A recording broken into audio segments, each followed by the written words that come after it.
So are you the one जिसका D day पर paper missed up हो गया था? आर यू द वन की जिस दिन डी डे पर पैनिक की वजह से, एंजाइटीज की वजह से पेपर को उतने बेहतरीन तरह से नहीं लिख पाए जिस तरह से वो एक्सपेक्ट कर रहे थे अपने मॉक्स के स्कोर को? या आर यू द वन जो कि तैयारी बिल्कुल भी नहीं करा है और चिल करके कि मेरे को जो होगा देखा जाएगा, अब प्राइवेट में जाएंगे तो डिसाइड करेंगे, अच्छे से अच्छे प्राइवेट लॉ कॉलेज में चले जाए? या आर यू द वन जिसने स्टार्ट तो प्रिपरेशन को बहुत अच्छे किया था बट फिनिशर की तरह नहीं हो पाया, फिनिश नहीं कर पाया, लेकिन महेंद्र सिंह धोनी, राइट? अगर आप इस चारों कैटेरिया में आ रहे हैं तो this video is for you. So this side Sanu, founder of फिनेम्स, and very good afternoon, and today we are going to discuss very sincere, very serious topic, that how to choose a private law college. Man, it's really tough, it's really confusing at the same time, because हमें समझ नहीं आता है जब हम 17 years के होते हैं, 18 ईयर्स के होते हैं, किस पर रिलाई करें। बट आज एटलीस्ट आई विल ट्राई कि आप एटलीस्ट आप सिर्फ एक स्टार्ट नहीं करें, आज इस वीडियो का फिनिशर की तरफ फिनिश करें। और ट्रस्ट मी, इस वीडियो के एंड में आपके कोई डाउट्स नहीं बचेंगे, आपको पूरा समझ में आ जाएगा कि क्या करने का है, क्या नहीं करने का है, कैसे कॉलेज लेते हैं प्राइवेट के, कैसे नहीं लेते। लेकिन एक बार पहले क्लियर कर देता हूं भाई, पेपर क्वालिफाई नहीं हो पाया किसी भी कारण से, it's okay to be fine, right? We have 5 years, 5 years law college है ना, 5 साल का हॉलीडे पैकेज की तरह है। अगर आपने सीवी पे वर्क किए, अगर हम वहां पर जेन्युइन तैयारी किए, ऑनेस्टी से पढ़ाई की है, तो आपको प्लेसमेंट मिल जाता है ना ब्रो। आखिर में तो लाइफ में, आखिर में तो एजुकेशन की, आपके टैलेंट की तो कदर है ना। At the end of the, जब लॉ कॉलेज से जाएंगे, आप निकलेंगे और आपके पास पकड़ अच्छी है, आपको ड्राफ्टिंग करने आता है, आप आर्टिकल बढ़िया बढ़िया लिख चुके हैं कॉलेज में, आपने ऐसे कॉम्पिटिशन जीते हैं, आपको पता है कि आर्ग्यू कैसे करना है, आपको पता है कि मेमोरियल कैसे बनाते हैं, आपको पता है कि ड्राफ्टिंग कोई भी चीज को कैसे, नोटिस कैसे लिखते हैं, एप्लीकेशन कैसे लिखते हैं, कॉन्ट्रैक्ट पढ़ा, आपने कॉन्ट्रैक्ट ड्राफ्टिंग सीख लिया, तो बेटर है बाकी कॉलेजों से।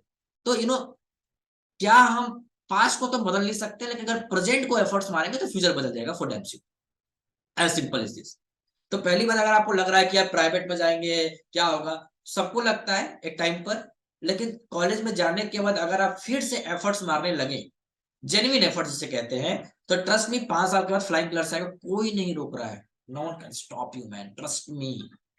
पूरी पूरी बात एफर्ट्स की हो जाती है, पूरी पूरी बात अपने सीवी बैकअप, सीवी बिल्डअप पे हो जाती है।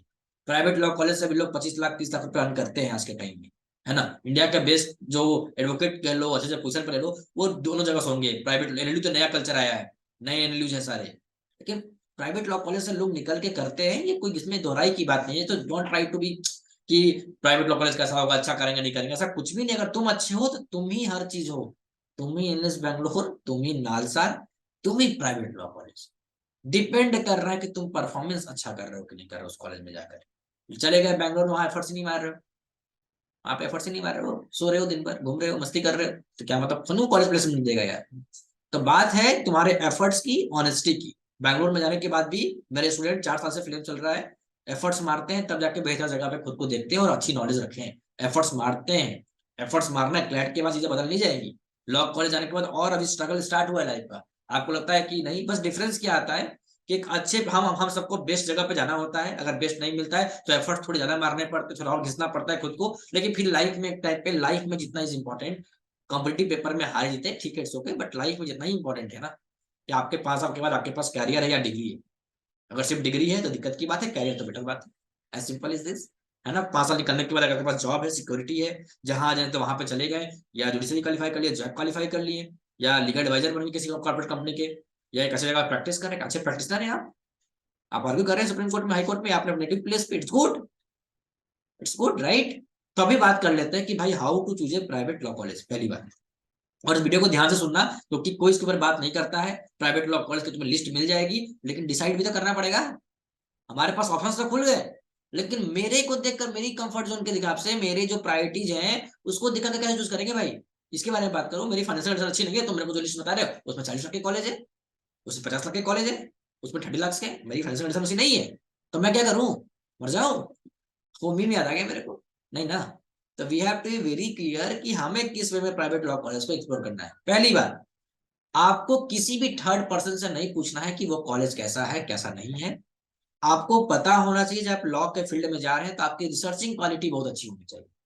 रिसर्चिंग क्वालिटी का मतलब, आज के टाइम में इंटरनेट पे सारी चीजें अवेलेबल हैं, अगर आप उसको कंस्ट्रक्टिव वे में यूज करना चाहें तो अगर मैं बताऊंगा कि how to choose a private law college, तो फर्स्ट चीज है कि उस कॉलेज कितने साल का है, उस कॉलेज में क्या क्या एक्सपोजर मेंटेन है, कौन कौन सा एक्सपोजर फंक्शनिंग में है। एक्सपोजर का मतलब भाई, एक्सपोजर का मतलब कॉलेज की कैसी लाइब्रेरी है, बहुत इंपॉर्टेंट लॉ कॉलेज में लाइब्रेरी भी, बहुत library something which be very close to your heart man. Second point जो बहुत इंपॉर्टेंट है, उस कॉलेज के सेल कितने फंक्शनिंग है। सेल का मतलब क्या, सेल के मतलब हर एक लॉ कॉलेज में सोसाइटीज बनी रहती है। For example moot court society, debate society, arbitration society, ठीक है, trial society, research society, legal, तमाम society, sports society, culture society, तमाम सोसाइटीज होती है। जिसको नहीं पता भाई अब डिबेट क्या है, वोटिंग क्या है, कोई बात नहीं, आज नाम सुन लो, कॉलेज आके पता चल जाएगा। लेकिन तुम्हें बस ये नाम को नोट डाउन कर लेना है। सपोज तुमने एक्स कॉलेज को पसंद किया कि यह कॉलेज है, जाओ इंटरनेट पे, कॉलेज की वेबसाइट, ऑफिशियल वेबसाइट ओपन करो। वहां पे क्या देखना है, पब्लिकेशन, अबाउट कॉलेज और अचीवमेंट। अचीवमेंट्स में वो दिखा देंगे, अगर प्राइवेट लॉ कॉलेज छाप छाप कर दिखा देंगे वो, अगर उन्होंने वोटिंग जीती है तो, डिबेटिंग जीती है तो, कॉलेज के बच्चे परफॉर्म किए हैं तो, फेस्ट करवाते हैं तो, कुछ कंपटीशन खुद से ऑर्गेनाइज करते हैं, तो वो सारी चीजें आपको बता देंगे अपने वेबसाइट पर। आपको कहीं पर भी जाने की जरूरत नहीं है। उसके बाद नेक्स्ट पॉइंट क्या आता है कि सपोज आपने किसी एक कॉलेज के बारे में सर्च किया, आपने देख लिया इस कॉलेज में सारी सोसाइटीज है वेबसाइट के थ्रू, एक्टिविटीज में, ठीक, उनके अचीवमेंट्स में। अब सेम उस कॉलेज की आप इंस्टाग्राम अकाउंट पे जाओ, लिंक्डइन पे जाओ, देखो इंस्टाग्राम पे क्या क्या एक्टिविटीज मेंटेन है, क्या क्या अचीवमेंट्स जीते हैं, क्या डिबेट जीत रहे हैं, क्या मूविंग जीते हैं, क्या इन्विटेशन करा रहे हैं। आपको एक कंपैरिजन मिल जाएगा कि कॉलेज किस तरह से फंक्शनिंग कर रहा है। सेम आपको अगर कॉलेज वाई को आपने चूज किया है, तो वाई को जाओ, फिर कंपेयर करो कहाँ पे ज्यादा गेस्ट लेक्चर हो रहे हैं, कहाँ पे ज्यादा कंपटीशन जीते जा रहे हैं, कहाँ पे एक्सपोजर अच्छा मिल रहा है आपको। ये तमाम चीजें, प्लेसमेंट में मत जाओ, प्लेसमेंट आपको प्राइवेट लॉ कॉलेज का पता नहीं चलेगा, इट्स क्वाइट टफ टू, क्योंकि प्लेसमेंट बहुत सब्जेक्टिव हो जाता है बच्चे के परफॉर्मेंस पे। तो अगर आप प्लेसमेंट पूछ रहे हैं तो प्लेसमेंट नहीं पता चलेगा आपको, एक का दिख जाएगा कि किसी एक आदमी ने 35 लाख का प्लेसमेंट लिया, 20 लाख का लिया। आपको पूरे उस लॉ कॉलेज की जो बैच के बच्चे हैं 200 बच्चे, उनका पता नहीं आपको डेटा। तो जो जो 20 लाख का लिया ना प्लेसमेंट पर, उसने मेहनत किया 20 लाख का 5 साल में। तुम्हें मेहनत नहीं दिख रही है, राइट, तुम्हें बस दिख रहा है कि प्लेसमेंट कितना है। प्लेसमेंट भाई एफर्ट्स मानना पड़ जाता है। लॉ के फील्ड में प्लेसमेंट का सीन अब आ रहा है, पहले नहीं था, पहले बस आदमी जज बनते थे या एडवोकेट बनते थे। आज के लोग कॉर्पोरेट सेक्टर में जा रहे हैं, तो आज इसकी ग्रूमिंग हो रही है। आने वाले टाइम में जिस तरह से टाइम पे आईआईटी बूम किया था, आने वाले 5 साल में लॉ ही बूम करने वाला है, फ्यूचर लॉ ही होने वाला है। बहुत सारे एक्सपोजर आ चुके हैं कंट्री में। तो ये आपको ध्यान देना है। सेम इंस्टाग्राम अकाउंट हो गया। थर्ड क्या करना है कि जिस कॉलेज को आप सर्च कर रहे हैं, कॉलेज एक्स, तो उस कॉलेज एक्स के जो इंस्टाग्राम अकाउंट जो फॉलोअर्स हैं, उस फॉलोअर्स में जितने लोग उस कॉलेज में पढ़ते हैं, मैक्सिमम लोग उसी कॉलेज को फॉलो करते हैं। तो आप देखिए कि कौन सा एग्जिस्टिंग स्टूडेंट है जो कॉलेज में पढ़ रहा है। कैसे पता चलेगा, इंस्टाग्राम पर सब डालते हैं X24, X26, X27, मतलब इस ईयर वो ग्रेजुएट होंगे, मतलब वो एग्जिस्टिंग स्टूडेंट है जो उस कॉलेज में पढ़ रहे हैं। अब उनसे क्या पूछना है, अब उनसे नहीं पूछना है कि उम्र सोसाइटी कैसी है, वो तुम्हें दिख गया कॉलेज वेबसाइट पे। उनसे पूछो फैकल्टीज कैसे हैं, फैकल्टी से कोऑर्डिनेशन किस तरह से होता है, कॉलेज की फंक्शनिंग टाइम क्या है, कॉलेज की इंटर्नशिप ब्रेक क्या है, और कॉलेज के एक्चुअल पोटेंशियल एक्सपोजर क्या है, और कौन सी सोसाइटी एक्टिव है और इनएक्टिव है। क्यों सोसाइटी बना दिया मुटकुट सोसाइटी, आज तक कोई कॉम्पिटिशन ना ऑर्गेनाइज कराया, ना कभी कॉम्पिटिशन में पार्टिसिपेट करने भेजा। तो पूछो कि क्या कॉलेज आपको नेशनल या इंटरनेशनल मूड में भेजता है, क्या मूड कोर्ट सोसाइटी फंक्शनिंग कराता है, ट्रेनिंग देता है, कॉलेज से कितने बच्चे पार्टिसिपेट करते हैं। नहीं जीतते, इट्स ओके, हम जीत जाएंगे, हम जाएंगे तो एक्सपोजर तो दो, मौका तो दो, अपॉर्चुनिटीज तो दो, लाइफ में ग्राफ तो कर ही लेंगे ना। तो वो सामने वाला आदमी पढ़ रहा है, उसे क्लियर कट पूछिए। और सबसे पहले जब मैसेज लिखिए, जब आप लोग मेरे को टेक्स्ट करते हैं टेलीग्राम पर, तो मैसेज तरीका सीखिए। ग्रीटिंग्स कहाँ गया, कोई स्ट्रेंजर है आप, सामने आपको क्यों बताएगा, क्यों सपोर्ट करेगा, तो ग्रीटिंग्स लिखिएगा, greetings of the day, my name is this, my name is Sanu and I am from this Delhi, ठीक, I have a query regarding your college, if you don't mind can I ask, मैं ask. सारा revert कर देगा आपको, यहाँ tell me, कि मेरे को इस कॉलेज के बारे में फैकल्टी जाननी थी, सोसाइटी में क्या फंक्शनिंग है जाननी थी, कितने आप लोग अचीवमेंट्स कराते हैं, मिशन कराते हैं कैसे। नेक्स्ट है कि कॉलेज की डेटाबेस कैसी है, इसके बारे में कोई बात नहीं करेगा। आप पूरा यूट्यूब पे बात कर लो, कहीं पर भी आप सर्च कर लो, डेटाबेस के बारे में कोई बात नहीं करेगा। डेटाबेस का मतलब होता है कॉलेज में मनुपात्रा एसएससी ऑनलाइन के एक्सेस है कि नहीं है, बच्चों को डेटाबेस में क्या क्या एक्सेसिबिलिटी मिल रही है। बहुत सारे कॉलेज में गिनवा दूंगा जहां पे कोई डेटा एक्सेस नहीं है। डेटा एक्सेस में बहुत सारे होने चाहिए, मिनिमम तो टर्निटिन हो गया, जैसा जर्नल हो गया, जे स्टोर हो गया, फिर उसके बाद जिस पे आपको पेपर्स देखने पड़ते हैं, रीड करने पड़ते हैं अच्छे से क्वालिटी के। ये तमाम चीजें कॉलेज में मनुपात्रा सीसीसी ऑनलाइन के सब्सक्रिप्शन होने चाहिए अगर आप लॉ कॉलेज में जा रहे हैं और इन्वेस्ट करने जा रहे हैं तो पैसे। नेक्स्ट बात कर लेते हैं, प्लेसमेंट के बारे में बात कर लेते हैं। उस बच्चे से पूछे, जिस बच्चा है कि आप किसी सीनियर को जानते हैं जो आपके कॉलेज से प्लेस्ड हुआ, एक का नाम ले रहा है, समझिए उसने एफर्ट्स मार रहा है, उसने एफर्ट्स मारा प्लेसमेंट मिला है। मैक्सिमम का नाम ले रहा है, मतलब ठीक है कॉलेज में कंपनियां जाती हैं, नहीं आती है तो फर्क नहीं पड़ना चाहिए आपको। लॉ कॉलेज में अगर कंपनीज नहीं आती है कोई फर्क नहीं पड़ता, अगर आप एफर्ट्स मार रहे हैं आपको जॉब मिल जाएगा भाई। अगर आप इंटर्नशिप कर रहे हैं, रिसर्च पेपर लिखे हैं अच्छे से, आपको कोई नहीं रोक रहा है, आपके पास जॉब है, अगर आप अच्छे स्टूडेंट हैं तो आप वहां जाके सो रहे हैं तो फिर कोई मतलब नहीं है ब्रो, आप ऐसे ही पढ़ लो, इट्स ओके, कुछ नहीं होने वाला। अगर तुम वहां पे एफर्ट्स नहीं मार रहे हो तो किस्मत साथ दे दिया तो हो गया, लेकिन जेन्युइन एफर्ट्स नहीं मारोगे तो दिक्कत होगा। लक फैक्टर होता है तो कोई बात नहीं, तो किसी का भी हो सकता है।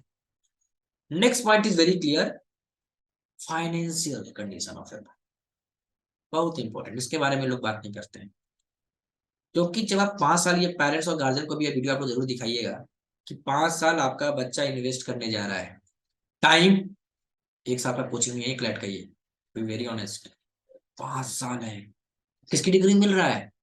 एक ग्रेजुएशन की, एक ग्रेजुएशन की डिग्री मिल रहा है, जो बीए है, बी एलएलबी, एक प्रोफेशनल डिग्री मिल रहा है, मिल किसकी रहा है? यूजी की मिल रहा है ना, अंडर ग्रेजुएशन की डिग्री मिल रहा है आपको। तो आप 5 साल इन्वेस्ट करने के बाद वहां से कैरियर बना रहे हैं कि डिग्री, ये आपके हाथ में, चॉइस आपको लाइफ में मिलता है। सेकंड है कि प्राइवेट लॉ कॉलेज कॉस्टली भी है, एवरेज भी है, वो डिपेंड करता है। तो क्या आपकी फाइनेंशियल कंडीशन इतनी बेहतर है? अगर है तो जाइए 5 साल के लिए, जितना महंगे कॉलेज है, 50 लाख 60 लाख तक कॉलेज है, कोई इशू नहीं है। अगर नहीं है तो प्लीज सब पापा मम्मी को प्रेसाइज नहीं कीजिएगा, अगर उनको अवेयरनेस नहीं है लॉ के बारे में तो। कोई दोस्त चला गया इसलिए आप चले जाए, अपने फैमिली को आप समझिएगा। मैं बार बार आपसे रिक्वेस्ट कर रहा हूँ, अगर आप अपने फैमिली को नहीं समझेंगे तो कौन समझेगा? तो अपने फाइनेंशियल कंडीशन को देख लीजिएगा कि आप कितना बर्डन उठा पा सकते हैं। ठीक, 20 लाख 30 लाख 40 लाख, क्योंकि एक साल पे एक एवरेज अगर 2 लाख रुपए कॉलेज की फी है तो आपको हॉस्टल मिलाकर 1,50,000 लगेगी। टोटल 3 लाख 4 लाख के बीच में अप्रोक्स है, मतलब 65 से 80 लाख की आपकी इन्वेस्टमेंट है। तो उसको भी देख लीजिएगा कि भाई कहीं ज्यादा नहीं निकल गए घर में। प्रेशर लगे, मैं बहुत लॉ कॉलेज में देख रहा हूँ कि बाद में बहुत इशू आती है, हिंडस आ जाती है, बहुत मुश्किल से पैसा निकल पाता है। तो प्लीज अपने फैमिली को बता दीजिएगा कि ये पेमेंट है, ये स्ट्रक्चर्ड है, किस वे में करना है, बैंकिंग की लोन मिल पा रही नहीं मिल रही, हवा में काम मत कीजिएगा। 5 साल की डिग्री है, बहुत सारे लॉ कॉलेज है जो आपके भी पैकेज में मिल जाएंगे, आपकी फाइनेंशियल इशू के कारण दिक्कत नहीं आएगी अगर आप अच्छे स्टूडेंट रहे हैं तो। फिर लोकेशन बहुत मैटर करता है। नेक्स्ट लोकेशन, एक रिमोट लोकेशन पे जाकर, एक रिमोट लोकेशन पे जाकर, घर से आप साउथ से हैं और आप इंडिया के नॉर्थ में आए हैं, अच्छी बात है, लेकिन वो नॉर्थ लोकेशन भी बहुत रिमोट है, बहुत रिमोट लोकेशन है। आपको बार बार इंटर्नशिप करने के लिए भी उस जहाँ पे कॉलेज है वहां पे कोई इंटर्नशिप की सुविधाएं नहीं है, बार बार आपको दिल्ली, बैंगलोर, महाराष्ट्र करना पड़ रहा है हर सेमेस्टर ब्रेक पे, 1 2 महीने के लिए। तो बेहतर है हम इससे बड़े महाराष्ट्र नहीं रह लेंगे, इससे बड़े दिल्ली नहीं रह लेंगे, इससे बड़े पुणे नहीं रह लेंगे, बैंगलोर नहीं रह लेंगे, जहाँ पे हमें वो चीज सुविधा मिले। हम रिमोट कॉलेज क्यों चूज करेंगे? क्यों, किसके लिए चूज करेंगे? तो लोकेशन एडवांटेज तो भाई होता है, अगर दिल्ली में हो बिल्कुल मिलेगा एडवांटेज। बाकी लोग सोचेंगे दिल्ली में आकर इंटर्नशिप करना, आपको नहीं सोचना पड़ेगा। अच्छे टीयर 1 सिटी में अगर आप कॉलेज लिए हो तो लोकेशन पुणे में हो, सारी कंपनी आपको मिलेंगी। मुंबई में है, बहुत सी बात है, वहां में कोई इशू नहीं है, आपको दिक्कत नहीं है। लेकिन ध्यान रखिए कि आपको कहाँ जाना है।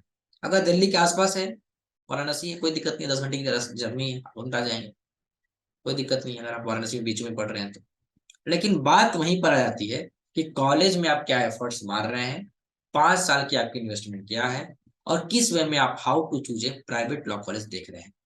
तो मैं समराइज कर रहा हूँ अपने पूरे वीडियो को कि सबसे पहले आपको कॉलेज की लिस्ट तैयार करने हैं, जो आपको लगता है कहीं से भी तैयार कर लीजिए। ठीक, सेकंड है कि कॉलेज की वेबसाइट पे जाना है, फिर उसके इंस्टाग्राम पे जाना है, क्या क्या कॉलेज की सोसाइटी फंक्शनिंग में है, क्या क्या एक्सपोजर्स दे रहा है कॉलेज।